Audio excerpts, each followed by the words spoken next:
bienvenido a Ruta Noroeste, un programa que realiza Infonorte Digital y Agaete Espacio Web.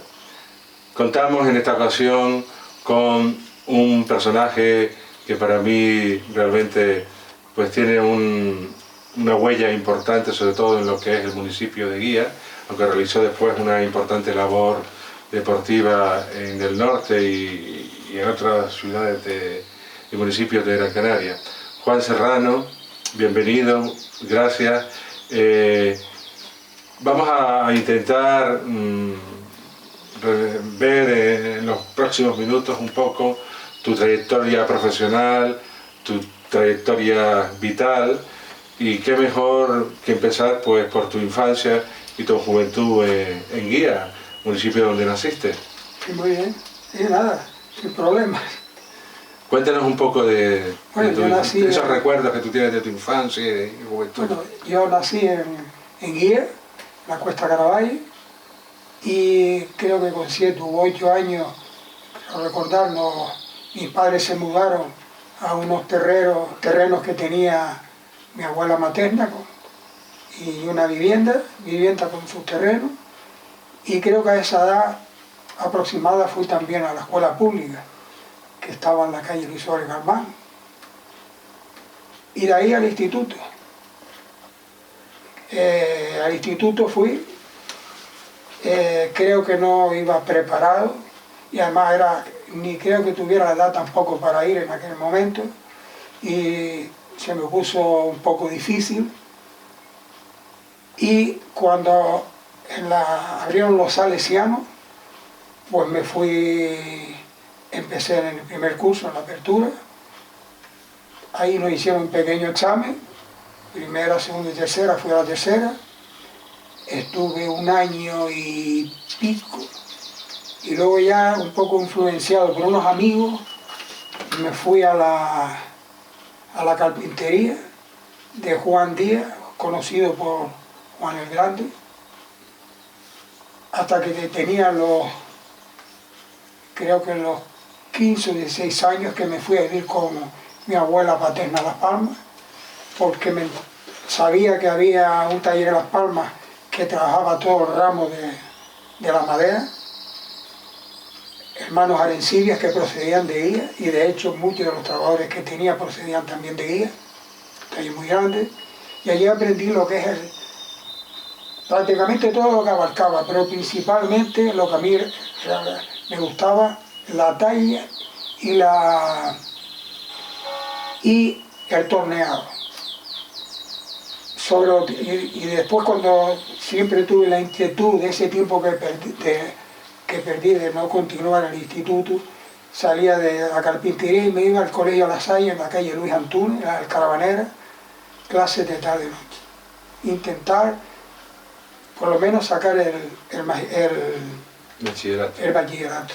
Pero, Serrano, ¿cómo? O sea, que te metiste en el mundo de la talla y de la madera por influencia de unos amigos, o porque ya tú pues tuviste alguna influencia de algún profesor, algún maestro. No, simplemente el instituto sí el instituto debía laborar, y un poco tenía también maquinaria y todo, y me gustó, pero realmente fui influenciado por unos compañeros amigos de un poco, quizás 1 año mayor que yo, uno y otro más pequeño, y ellos trabajaban en este taller, y por eso me fui ahí, y luego ya pues me gustó y continué.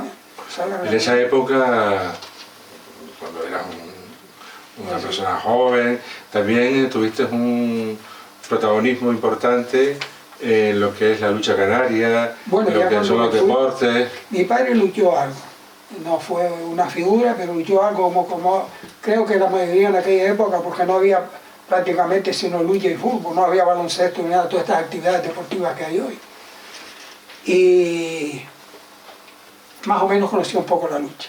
Y en los colegios siempre luchamos unos con otros, y cuando regresé de Las Palmas, que me vine a Guía porque cerca de mi abuela había un gimnasio de boxeo, y me metí en el gimnasio de boxeo, tuve un tiempo ahí, y cuando mi padre se enteró me llamó y tuve que regresar. ese fue el regreso, tendría unos 16, no creo que no había cumplido los 17, así que lo mío fue todo rápido, una cosa detrás de la otra. Y luego ahí ya empecé en la lucha y continué con la carpintería con Genio Abreu. Y Abreu, que era profesor del instituto. Sobrino del que fue profesor del instituto. Ah, sobrino. Sobrino de ese. Estando con él me enteré que había un tallista en Guía, Fidencio Martín, sevillano, y a través de otro compañero, Juan José Caballero, que estaba con él, llevaba muy poco tiempo también con él porque su padre estaba en el taller ese, y me dijo que este señor estaba ahí, y hablé con él y efectivamente empecé a trabajar con él y amplió los conocimientos que tenía. Era un gran tallista. Y después me fui de ahí, casa Pepe Ruiz, en Marmoleja. Estuve un tiempo de tallista, ya había otro ahí cuando llegué, porque era un taller muy grande, quizás era muy conocido aquí en la zona norte, de Ruiz Sosa. Y estando ahí me llamaron un día al camarín, un grupo de amigos, denominados amigos del camarín, entre ellos estaba don Rafael Velázquez, el alcalde, don Bruno Quintana, el párroco, don Néstor Álamo, don Fortunato Esteves, Pancho, conocido cariñosamente, Pancho Cerío. Pero mira, antes de meternos de lleno en lo que es el camarín de la Virgen, tú hablas de que estuviste en carpintería, pero ¿qué tipo de trabajo se hacía en esa época de talla? Mira, en Guía muy poca talla. La talla que se hacía en Guía la hacían los carpinteros lo que podían. Ajá. Prácticamente nada, porque yo le trabajé después a casi todos los carpinteros de Guía, menos a Muebles Díaz, porque no sé dónde lo llevaban y quién se lo hacía. No creo que aquí en Guía, porque no había más. Y... O sea, lo que hablamos de talla en los muebles, los adornos que... Efectivamente, es que los muebles prácticamente antes llevaban unas piecitas, los roperos, arriba, en la parte alta de la mesa de noche, bueno, todo lo que son los sillones, las sillas y el ropero. Todo eso era hecho a mano, eran con el torno. Unos chorizos ahí como especie de unas bolitas y unas piecitas por los lados torneados. Era mayormente lo que hacía Juan Díaz, Juan el Grande, lo que se hacía allí. Y luego Llano de Marcelina, que le llamaban, ese ya hacía algunas cosas, pero claro, no era su especialidad y el hombre no, todos hacían algo. Hay que... Pero por lo que me estás diciendo, en el gremio de la carpintería había especialistas exclusivamente para talla, prácticamente. No hacían, era amañado, vamos a decir la palabra amañado. Tallar no eran grandes, porque yo le trabajé después a todos ellos y sé que lo que hacían, yo veía las plantillas que ellos hacían, los dibujos, y no era lo que era la talla, ni lo que es hoy día. Bueno, y vamos a volver a lo que es el camarín, que si no recuerdo mal, empezó en 1961 a instancias de don José Sansó, y es cuando se constituye los amigos del camarín, y bueno, que si no, duró bastante tiempo, ¿no? Creo que hasta el año 72 en que se inauguró, o sea, 11 años después.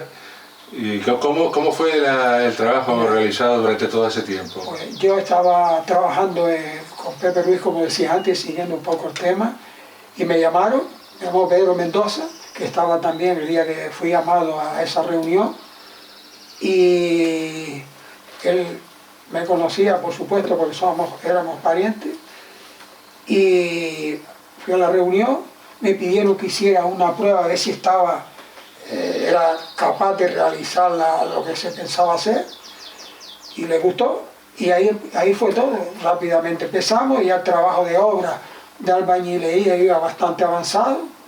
Máster José Bolaño era el que estaba realizando lo que era la obra de albañilería, y lo primero que se hizo fue el penacho que está encima de las dos vitrinas y ropero central que está detrás de la Virgen.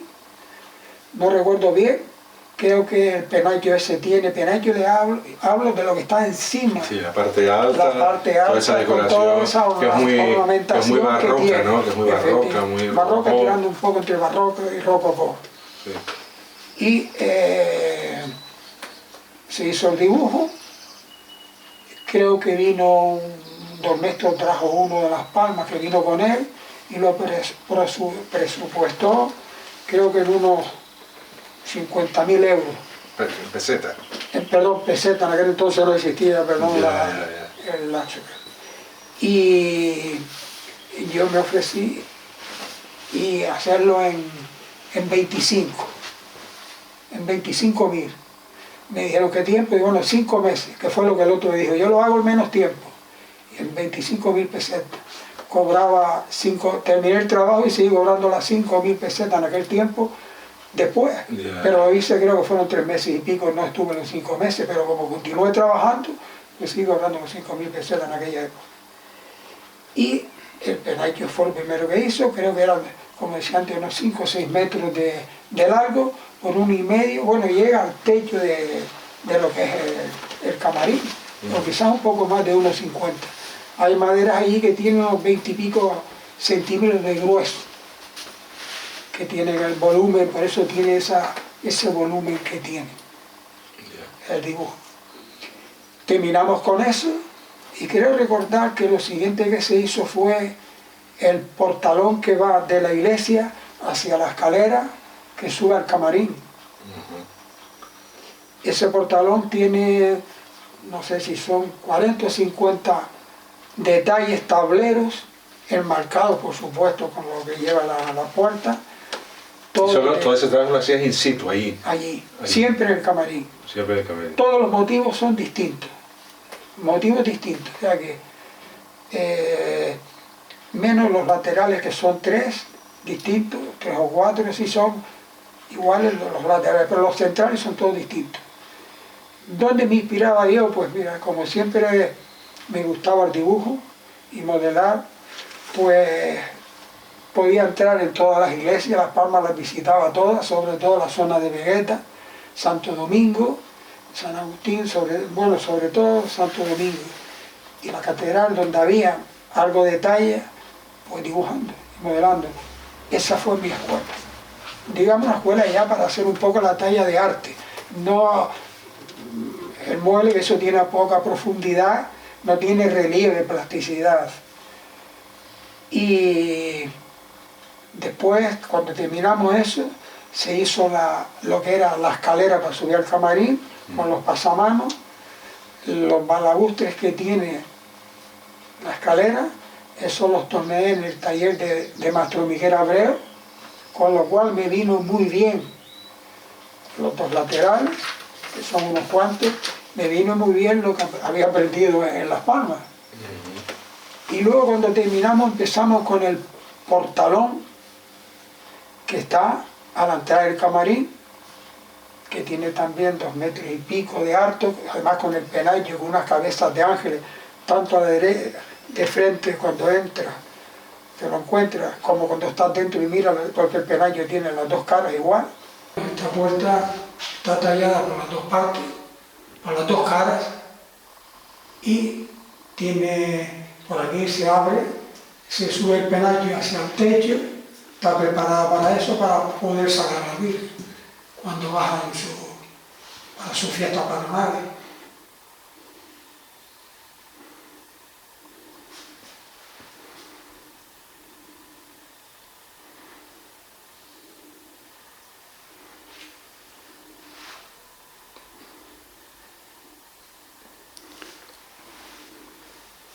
El artesonado tiene las vías tienen la seriada arabesca y la punta de diamante, esa como se le llama.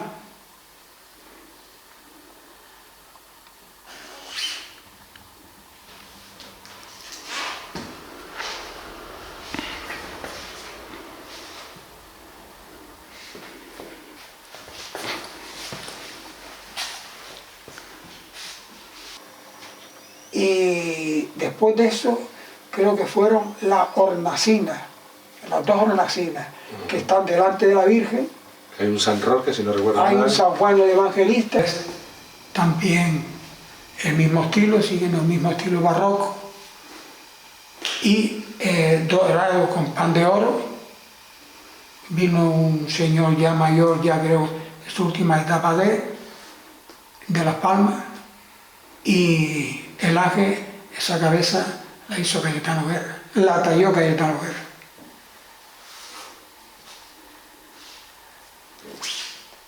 La parte alta, el mismo estilo, y el escudo de guía. Con las letras estrellas de Gran Canaria, como por supuesto.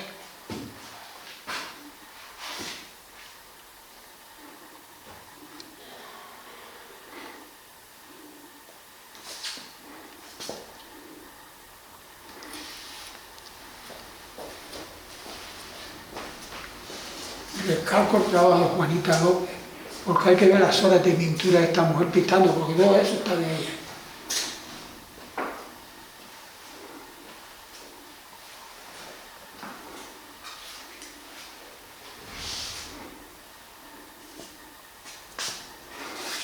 Y esta cabeza sí la tallé yo. Esta y todas las restantes que están en el camarín.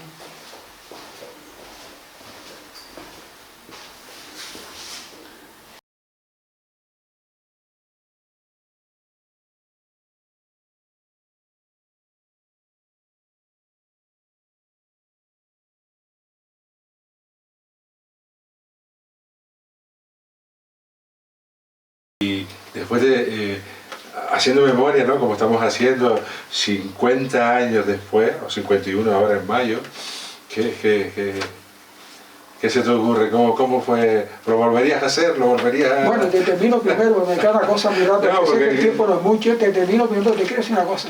Luego hicimos el techo, tiene todas unas piezas de morera, de la madera, que tienen por lo menos 2,5 también o 3 metros, lo que forman 2 aguas.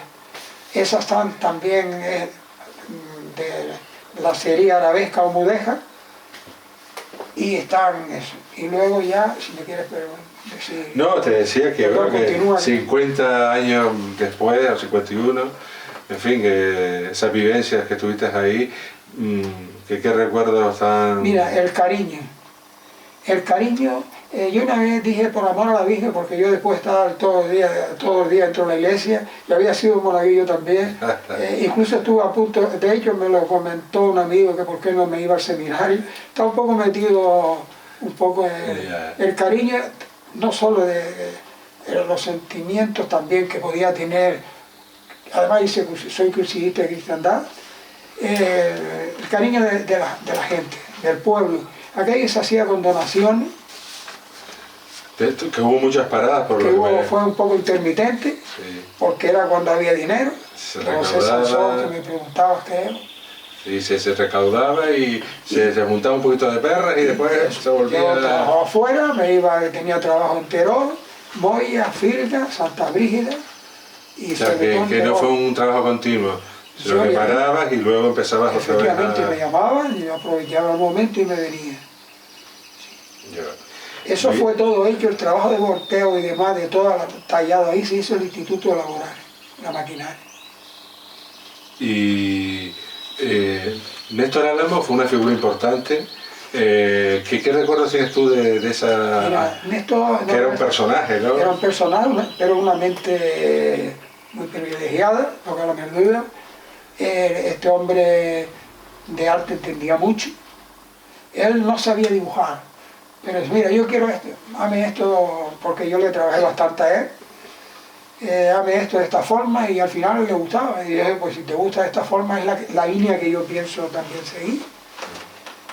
Y un hombre, un carácter un poco fuerte.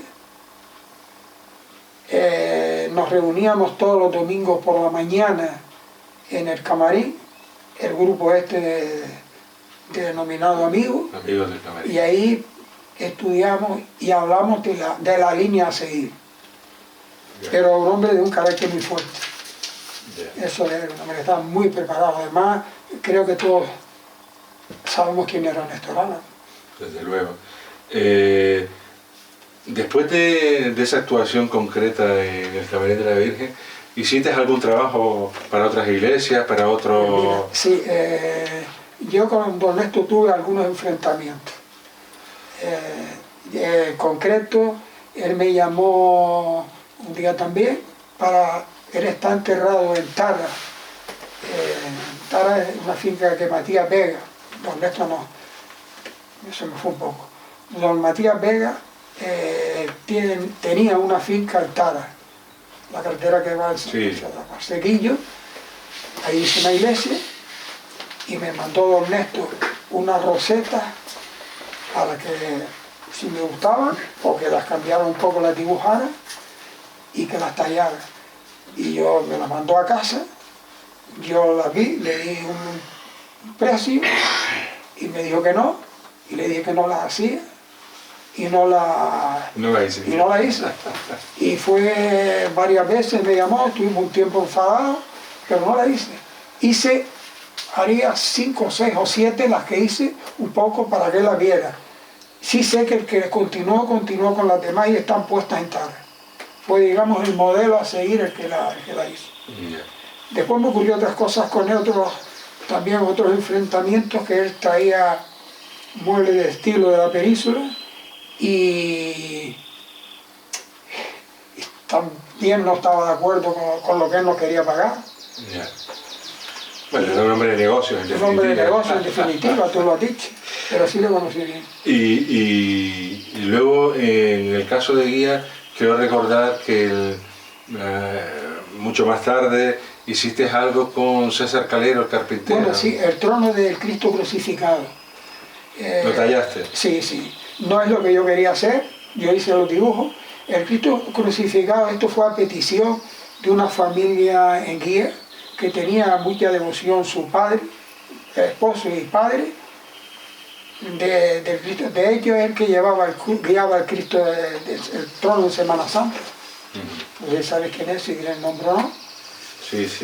Y bueno, entonces la mujer, la señora de Jesús Miranda. De Jesús Miranda, me llamó un día que le tallara el torno, que le hiciera un dibujo, y yo le fui dando largas, porque yo ya no estaba, había dejado un poco el oficio, y dándole largas, y un día ya yo pensé, bueno, de aquí que Semana Santa tengo tiempo de irle un poco dándole largas. Entonces un día se fue viniendo la fecha encima y me llama y me dice, mira Juan, no hay yo los dibujos. Bueno, total, que bueno, voy a hacer los dibujos, pero mira, busca a ver si hay un tallista que los talle, porque yo no tengo tiempo, yo no puedo. Y le hice unos dibujos para hacer un trono, de talla me refiero. Unos dibujos así, para todo el trono. Y cuando se lo llevé a la casa y lo vio, ella y las hijas, y se lo llevé a César Calero, que lo estaba haciendo en su casa, en el taller de él. Hombre, César ya el hombre no estaba bien de salud, y me dijo, mira, yo no estoy bien, yo esto no lo puedo hacer aquí, esto no está hecho ya, y las medidas que tenía son una cenefa, no sé si de 20 o 22 centímetros, la cenefa es lo que está encima de lo que es el faldón del trono, en fin, lo que pega a la mesa donde va Yo he visto aquello, mira, tú ni te pongas nervioso ni nada, yo hago un dibujo, tú tienes que enlocarle, que haga los calados de eso. Pues yo te hago un dibujo para esto y lo traigo y se hace así, si te gusta, pues lo hice, lo cambié, se lo enseñé a la mujer de Jesús, Jesús Miranda, sí. Jesús Miranda, y lo hicimos, César hizo lo de la carpintería, yo la talla, y el que está saliendo en Semana Santa. Por ahí hay una imagen, una fotografía también. Sí, tú tuviste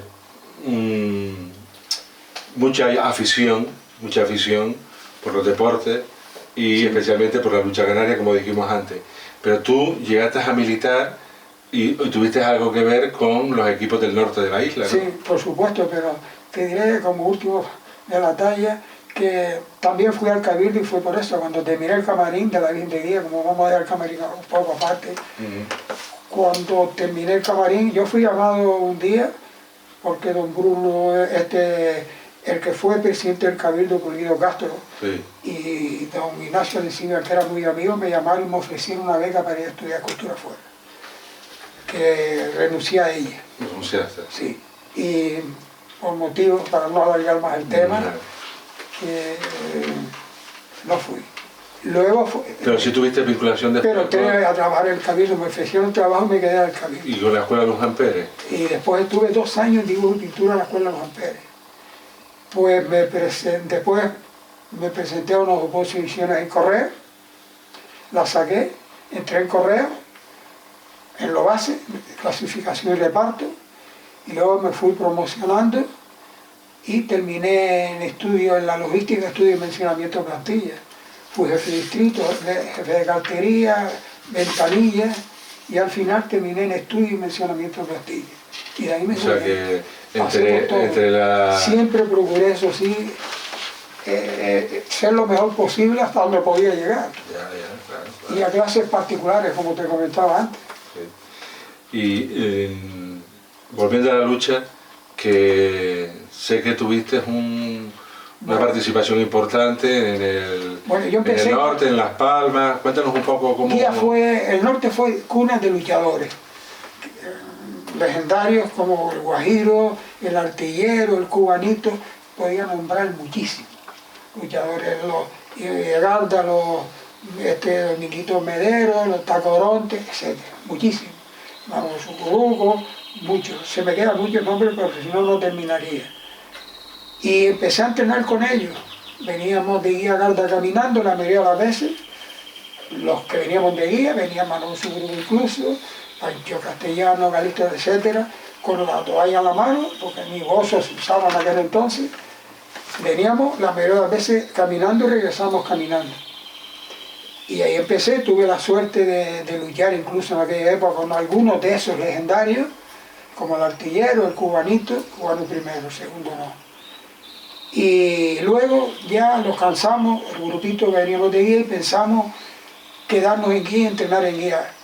Pues al final de lo que hoy están los colegios aquellos, había un hoyo al final del campo de fútbol que era anteriormente, se trajo una carretada de arena, empezamos a entrenar allí.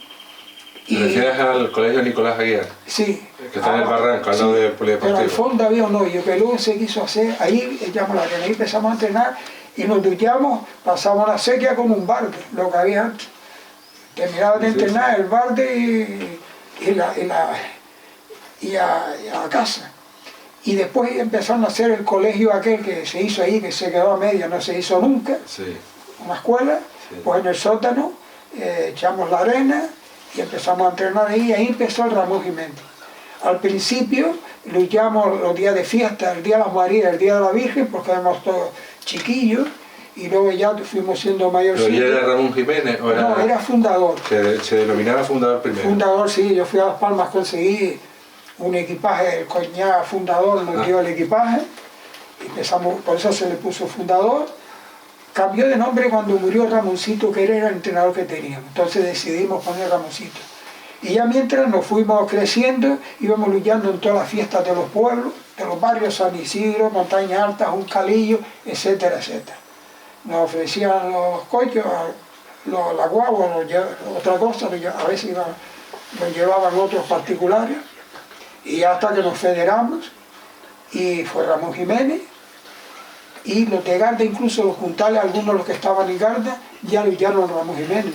En el Ramón Jiménez, pues, fui en aquel momento joven, tenía otras condiciones que ya no las tengo hoy, y bueno, para algunos fui destacado, yo digo que era uno de los de media, para algunos fui destacado, hasta que ya dejé la lucha, el deporte. Pero sí, mientras también participé, corrí, creo que fueron 2 veces a la Copa de la Ciudad de Las Palmas. ¿En atletismo? De atletismo, que corrí desde la Emplanada del Castillo a la Plaza Santa Ana, 7 kilómetros. 2 veces fui a la Ciudad Deportiva a lanzamiento de peso, también estuve yendo en los camiones de llamado del Falange del Frente de Juventudes. Y también corrí 10.000 metros, ya era veterano en esto, 10.000 metros en el cuartel de campo otra vez. Ahí sí tuve suerte. En lo demás fui uno de los 6 primeros. Pero después ya, con los años, creo que hiciste una labor de hacer llegar a los jóvenes, a los niños. Bueno, luego me llama un día don Germán Luzardo, que era director de la Ciudad Deportiva, y estuvimos allí casi 11 años, Camurrita y yo. Él me dijo que buscara otro y yo me acordé de Camurrita, y tuvimos una escuela de lucha. Los hermanos se empeñó que se le pusiera a Matías Jiménez. Este era un luchador de Telde, muy conocido. Y por épocas teníamos 80 niños, por épocas. Pero realmente eran unos 40 o 50 niños y niñas. Todos los niños del Cono Sur estuvieron en la Ciudad Deportiva. Muchos fueron integrándose en los clubes, en toda la isla. Incluso algunos llegaron, o una gran parte, a ser puntales. También hay fotos por ahí, que las puedan ver. Y ya un día, en fin, ya también fuimos dejando todo porque ya fueron pasando los años y yo también quería un poco dejar todo eso. Y esa fue la labor que hice también, que se hizo con la juventud, Casablanca y todo el Cono Sur. Bueno, yo no sé si Serrano quiere añadir algo más. Tú sabes que el tiempo en estas entrevistas es corto. Sí. Es imposible abordar la vida de una persona, pero sí he querido destacar sobre todo tu papel en la talla, en el camarín, que de todas formas, con el paso del tiempo, ya son 51 años, es algo que está ahí, pero que tampoco es que sea muy conocido. Y yo tengo ya lagunas, porque así, son muchos años y las cosas me han olvidado. Como no está muy encima, mi vida la tengo en Las Palmas, y no está muy encima, las cosas se me han olvidado. Pero sí quiero recalcar que siempre tuve el cariño y el aprecio, de verdad, que creo que todo el mundo me conocía en Guía, y no solo por la lucha, sino porque además nací ahí. Bueno, que además en el año, no recuerdo, y para mí ahí se le concedió la medalla de oro de la ciudad. Tengo medalla de oro de la ciudad de Guía por esa labor. Sí. En su momento. Creo que fue en el 2004, 2008, no recuerdo exactamente. No me acuerdo tampoco. Sí.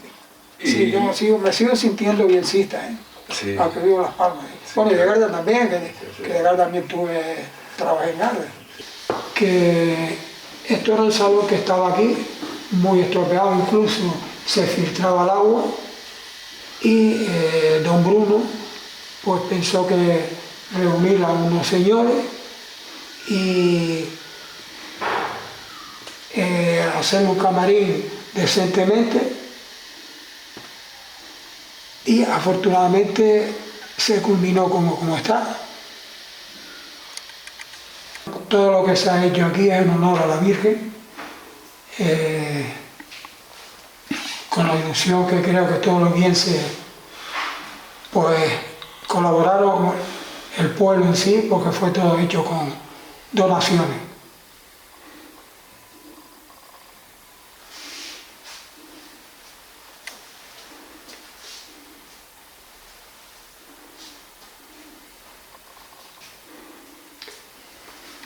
Tiene el bastón de mando.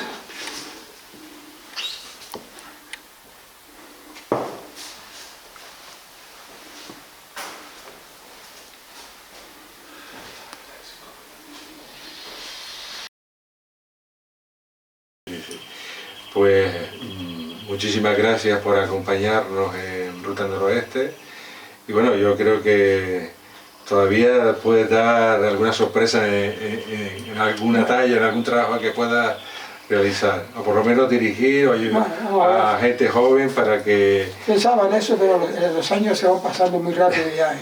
Sí, pensaba en eso. Muchísimas gracias. Gracias a ustedes por haberme invitado. Siento no haber estado a lo mejor a la altura, porque hay lagunas y se me olvidan las cosas. Es normal. Estamos abreviando porque son muchos años que los he vivido, y se han quedado cosas atrás que a lo mejor serían más interesantes que algunas de las que he dicho. Muchas gracias. Gracias a ustedes.